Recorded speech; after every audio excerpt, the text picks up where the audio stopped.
Hi everyone, I'm Mike Hartley, Interim Police Chief of the Bloomington Police Department. I want to thank the community for sending in your questions regarding the operations and different programs that we are doing at the Bloomington Police Department every day.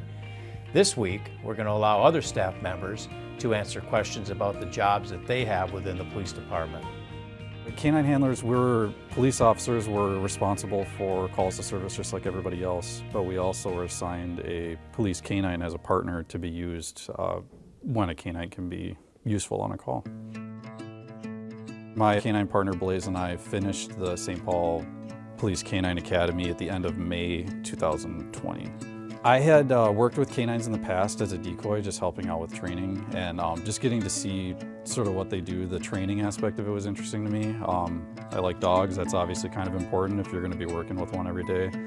And then also the canines get to, just by the nature of our job, we're involved in some of the more high priority calls because we might be useful if there's an assault or something where someone has fled on foot or there's a pursuit. So we get to get involved in a lot of interesting calls, and I was drawn to that. One of the most important things and what we really work on hard in our unit here at Bloomington is just the level of control that we have over our dogs, because our dogs are put into very stressful situations. Their handlers are in stressful situations just by the nature of our job, and so we need to make sure that the dog is obedient and under control. So whereas someone might teach their personal pet, sit, down, stand, that sort of stuff with treats, and they can do it in a friendly, low-stress environment, ours have to be able to do it when everybody's under a lot of stress. So it's just an unbelievable amount of training that we do, and it's ongoing after you've certified. Break! Come! Every day we spend a large amount of our time training our dogs to make sure that they're always very obedient and very controlled. Good boy!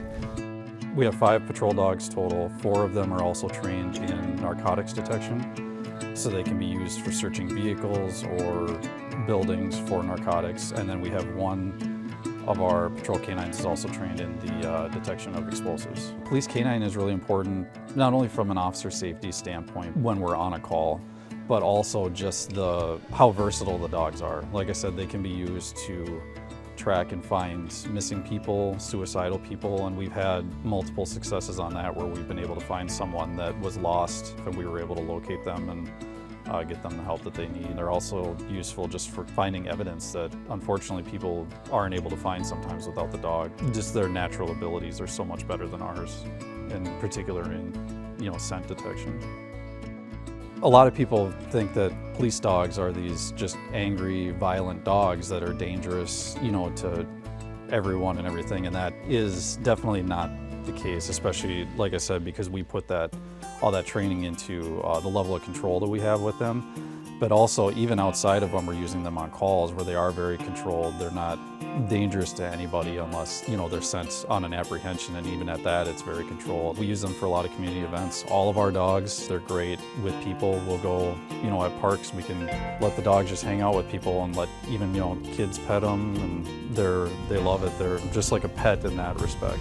Good boy. Thanks again for tuning in to Q&A with BPD. As always, we appreciate your questions, and we will work to answer them as soon as we can in the future. Look forward to hearing from you all. Until next time, stay healthy and stay safe.